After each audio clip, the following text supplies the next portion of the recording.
आज हम लोग जो चैप्टर है वो है चैप्टर नंबर 2, ठीक है। उसमें है प्रश्नावली आपका 2.2, जिसका नाम है एक चर वाले रैखिक समीकरण। चर जो होता है वो आपको पता है क्या होता है? चर बोलते हैं, एक होता है इस चैप्टर के अंतर्गत अगर आप पढ़ना चाहते हैं तो इसमें दो शब्द पढ़ना होगा, एक चर एक अचर। चर पद बेटा वो होता है जो अंग्रेजी वर्णमाला होते हैं ना, ए से लेके जेड तक एबीसीडी का जो अक्षर होता है, तो जितने भी एबीसीडी के यानी कि ए से लेकर के जेड के जो अक्षर होते हैं ना, उसे हम चर कहते हैं। क्या कहते हैं? चर कहते हैं। और एक होता है अचर। तो अचर पद होता है जिसको हम कहते हैं नंबर्स, यानी कि जितने भी काउंटिंग नंबर होते हैं ना, गिनती की संख्या जितनी होती है वो होते हैं अचर पद। तो ये दो बात अब समझ गए। और एक बात आ रहा है इसमें, रैखिक समीकरण। समीकरण तो समझ ही रहे, रैखिक क्या होता है जानते हो? मतलब सीधा सीधा समीकरण, कोई भी समीकरण बट्टे में नहीं आएगा, जो भी होगा एकदम एक लाइन में सीधा होगा, उसको बोलते हैं रैखिक यानी कि लीनियर।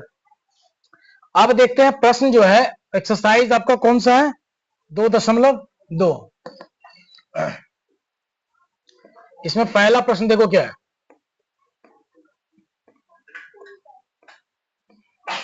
ये सब तो पढ़े हैं ना आप लोग जी? 2.1 पढ़ाई हुआ है? बोल सकते हो, बोलो बाबू। हाँ, तो देखो एक्सरसाइज क्या है 2.2। इसका पहला प्रश्न यहाँ पे, यदि किसी संख्या के, समझ रहे हो, ध्यान से क्वेश्चन को ध्यान पूर्वक पढ़ो, आराम से बन जाएगा। जैसे जैसे प्रश्न बोलेगा उसी तरह से हम बनाएंगे। देखो बनता है, यदि किसी संख्या, मतलब किसी संख्या शब्द का मतलब ये होता है कि कोई भी संख्या, संख्या आपको दिया गया नहीं है तभी बोला है किसी संख्या। तो यदि किसी संख्या के आधे, जो संख्या हम मानेंगे ना बाबू उसका आधा, उसमें से 1/4 घटा दिया जाए तो कितना प्राप्त होता है? और हमें क्या निकालने बोला जा रहा है? संख्या निकालने बोला जा रहा है। इसका मतलब संख्या दिया हुआ नहीं है। तो जब संख्या निकालने के लिए बोला जा रहा है तो हम क्या करेंगे? संख्या को मान लेंगे। तो हम यहां पर लिखेंगे, सबसे पहले हल लिखेंगे और यहां लिखेंगे माना की संख्या क्या मानेंगे बताइए? x मान लेंगे। अब कह रहा संख्या का आधा, तो यहां लिखेंगे बाबू संख्या का आधा। क्या लिखेंगे? संख्या का आधा। तो संख्या आपका x है, इसका आधा यानी कि 2। आधा किसी भी चीज को क्या करते? 2 से। 10 का आधा 5, क्या करते? 2 से भागा देते हैं। तो जब भी आधा करते हैं तो उसको 2 से भागा देते हैं। अब चलते हैं प्रश्न के अनुसार, ध्यान से देखिए। अब क्या करा? प्रश्नानुसार देखिए, प्रश्नानुसार। प्रश्न में बोला है कि यदि किसी संख्या, जो संख्या हमने क्या माना? x, तो उस संख्या का आधा भी बोला गया, आधा। संख्या का जो आधा है ना बाबू, उसमें से कितना घटाना है? तो संख्या का आधा आपको देखिए क्या दिया हुआ यहाँ पे, संख्या का आधा है x/2, ये आधा है ना, इसमें से आपको 1/4 घटाया जाए, 1/4 को घटाया जाएगा तो आपको कितना आएगा? 1/8 आएगा। ठीक है, अब ये आपको समीकरण को सॉल्व करना है। तो देखिए इसका क्या करेंगे बनाने के, इसके बहुत सारे तरीका है। पहला तो आप क्या करोगे, ये वाला अचर है, ये वाला भी अचर है, तो इस -1/4 को उधर भेज देंगे, +1/4 हो जाएगा। होगा कि नहीं? और ये वाला चर वाला, x लगा चर वाला, इसको यहीं छोड़ देंगे। ये तरीका है। दूसरा तरीका ये है कि हम यहीं पर इसका लॉसो ले लेंगे। तो आपको जो बेस्ट लगे वो कर लो। अगर हम यहां से एलसीएम करते हैं 2 4 का, तो एलसीएम आएगा बाबू कितना? 4। और जब लॉसो लेने के बाद इससे हम लोग क्या करते हैं? भागा। तो 2 से जब 4 में भागा देंगे कितना बार में कटेगा? 2 बार में। और उस 2 को पकड़ के x से गुना करेंगे तो कितना आएगा? 2x आएगा। कितना आएगा? 2x माइनस 4 से 4 कट गया, बचेगा 1। अच्छा कलर दिख रहा है आप लोगों को ये वाला? चलिए बराबर में कितना दिया हुआ? 1/8। अब देखो आगे वाला काम कैसे करेंगे। कोना कोनी गुना तो जानते हैं सर आप, 8 दूना कितना होगा? 16, और यहां से x, माइनस का चिन्ह लगा दीजिए। 8 एकम 8, बराबर में 4 एकम 4। अब यहां से देखिए 16x रहने देंगे क्योंकि चर वाला है। हमने बोला ना एबीसीडी का कोई भी अक्षर अगर किसी में लग गया वो चर हो जाता है। क्या होता है? इसको अभी ऐसे छोड़ देना है, बीच में बराबर लगाइए। बराबर किस पर कौन है? 4। ये माइनस के 8 को उधर भेजेंगे, प्लस के 8। तो यहां से देखिए क्या आ जाएगा आपको, ये हो गया 16x बाबू, लिख दीजिए। अब बराबर में ये क्या हो गया? 4 8 12। x का मान निकालेंगे तो 12 जो पहले से उसको रहने देना है, और 16x तभी होता है जब दोनों में गुना का संबंध हो। समझ रहे हैं? 16 और x, जैसे अगर हम आपको लिख दे कि बाबू ये वाला चीज जोड़ो, तो कितना होगा जोड़ के बताओ तो? 16x होगा। बाबू ये अचर है, ये चर है, चर अचर कभी भी जुटता नहीं है। अपने तार में घुसाइए, चर अचर कभी जुटता नहीं है, समझ रहे हो? जुटेगा एक जात के आदमी से। अब ये ब्राह्मण है, ये दो में कभी एक साथ रहेगा? कभी कहेगा मिलानी कर लो, मिलेगा दोनों? नहीं मिलेगा, एक दूसरे से हटके रहेगा। हाँ, लेकिन अगर हम गुना कर दे, इसमें ऐसे कर दे, तब आप कह सकते हैं कि सर जी 16x होगा, तब आप बोलिएगा 16x होगा। इस कंडीशन में कुछ नहीं होगा, ऐसे ही रह जाएगा। समझ रहे हैं? 16 प्लस x इसी प्रकार से हो जाएगा, ना कि गुना कर दीजिए। तो कहने का मतलब अगर 16x लिखा हुआ है कहीं पे, इसका मतलब कौन सा रिश्ता है? गुना का। यहाँ 16x है, मतलब इसके बीच में क्या संबंध है? जोड़ की गुना का? गुना का। तो जो चीज बाबू गुना में है, इस पार आएगा तो क्या होगा? भागा का। तो इसको काटिए, 4 से कटेगा, 4 तिया 12 और 4 चौका 16। तो x का मान कितना आएगा? 3/4। x किसको माने थे बाबू? x जो है किसको माने थे? देखिए, x माने थे संख्या को, और आपसे मांग भी रहा है संख्या, तो यानी आंसर कितना हो गया? 3/4। यही वो संख्या है बेटा, 3/4, जिसमें से अगर आप 1/4 को घटाइएगा तो कितना आएगा? 1/8। ठीक है, चलिए अपने नोट कॉपी में इसको नोट कर लीजिए, ऐसे आप लोग जानते हैं। ठीक है, हम पढ़ाए हुए थे, आज फिर से बता रहे हैं। चलो दूसरा प्रश्न देखो क्या है। कौन बात कर रहा है जी क्लास में? बातें नहीं करनी है, ध्यान दो पढ़ाई पे। प्रश्न दूसरा है, यदि किसी आयत की लंबाई किसी जैसे लगता है ना, मतलब समझो आपको दिया हुआ नहीं है, और यहाँ पर एक और चीज पकड़ो, नीचे क्या बोलता है निकालने? हमेशा इस तरह का सवाल अगर आपके एग्जाम में आए ना, सिंपल सा उसको देखो कि निकालने क्या बोल रहा है। आपको मांग क्या रहा है? आपको मांग रहा है कि लंबाई एवं चौड़ाई ज्ञात करें। लंबाई एवं चौड़ाई ज्ञात करें, मतलब लंबाई और चौड़ाई मांग रहा है। तो जो चीज मांगेगा उसी को हम लोग मानते हैं, समझे?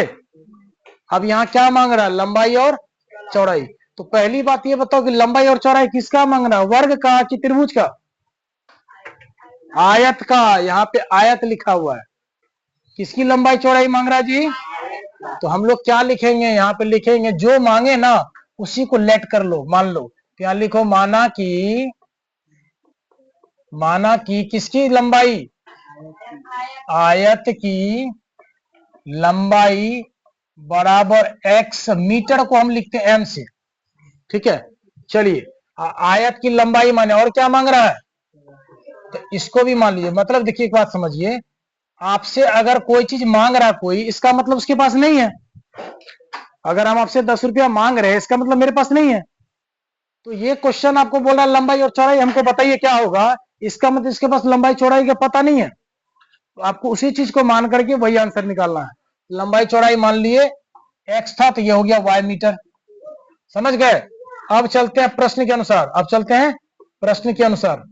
तो यहां लिखेंगे प्रश्नानुसार। क्या लिखेंगे? प्रश्नानुसार। तो प्रश्न देखिए क्या कह रहा है, आयत की लंबाई और चौड़ाई का अंतर। क्या लिखा है बेटा यहाँ पे? अंतर कितना? 5 मीटर। किसका? लंबाई और चौड़ाई को। तो लंबाई कौन है? x, और चौड़ाई कौन है? y। इस दोनों का क्या करना है? अंतर का मतलब क्या होता है? घटाओ। कितना दिया हुआ है? 5 मीटर। देखो ध्यान से, सवाल जैसे जैसे कर रहा वैसे वैसे बना रहे कि नहीं बना रहे। इस समीकरण नंबर क्या लिखोगे? 1। अब लिखते हैं पुनः। अब यहां लिखेंगे पुनः। दूसरे समीकरण के लिए देखिए, यहां पे क्लियर बता रहा है कि परिमिति 110 मीटर दिया है। परिमिति कितना दिया है? किसकी परिमिति? यहाँ पे तो नाम स्पष्ट है, तो यहाँ पर दिया हुआ जो उसको लिख लीजिए, पुनः आयत की परिमिति। आयत की परिमिति कितना दिया हुआ बाबू? अच्छा पहले बताइए कि आयत की परिमिति होती क्या है? आयत की परिमिति होती है बाबू 2 इंटू लंबाई प्लस चौड़ाई। याद कर लीजिए इसको ध्यान से, बिना फॉर्मूला का सवाल नहीं बनेगा। और आपको आयत की परिमिति दिया हुआ है, यहाँ देखिए आयत की परिमिति कितना दिया हुआ है 110 मीटर को m से लिखते हैं, दिया हुआ है। और ये 2 इंटू लंबाई कितना माने हो x, अब प्लस में चौड़ाई कितना माने हो y। अब ये दो जो है इसके बीच में गुना का संबंध है, दो गुना में है तो बराबर किस पर आएगा तो क्या होगा भागा में हो जाएगा बाबू। यहां से बचेगा x प्लस वाई, इसको काटिए तो कितने बार में कटेगा 2 पंचे 10, यहां पर 11 था, 2 पंचे 10 निकाल के हटा दी तो बचा कितना 11 में 10 गया तो 1 पर 10, 1 पर फिर सुनना 10, फिर 2 पंचे 10। यानी हमारे पास समीकरण दूसरा क्या आता है, समीकरण दूसरा क्या आ रहा है देखिए x प्लस वाई बराबर में कितना 55 मीटर नहीं आ रहा है। तो आपके पास दो समीकरण आ गए, पहला समीकरण इधर है, दूसरा आपका यहाँ है। दोनों समीकरण की तुलना करेंगे तो देखिए दोनों समीकरण में ध्यान से आप, यहाँ पर माइनस का y दिख रहा है, यहाँ पर प्लस का y दिख रहा है, तो माइनस प्लस क्या होता है कट जाएगा y। तो यहाँ पे लिखेंगे सबसे पहले समीकरण 1 जोड़ 2 करने पर, समीकरण 1 जोड़ 2 करने पर, तो समीकरण 1 क्या है x माइनस वाई बराबर 5, ये समीकरण आपका 1 है। दूसरा है बाबू x प्लस वाई बराबर 55, ये समीकरण दूसरा है। अब इसको हल करेंगे तो क्या लिखे जोड़ने पर, तो जोड़िए इसको, माइनस प्लस क्या हो जाएगा कट जाएगा ना, इसको जोड़ेंगे तो x x 2x, अब 55 और 5 को जोड़ेंगे तो 60।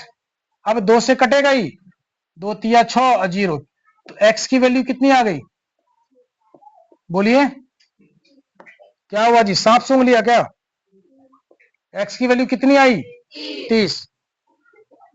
x किसको माने हैं बाबू, x माने आयत की लंबाई, तो आपको आयत की लंबाई कितना मीटर है 30 मीटर।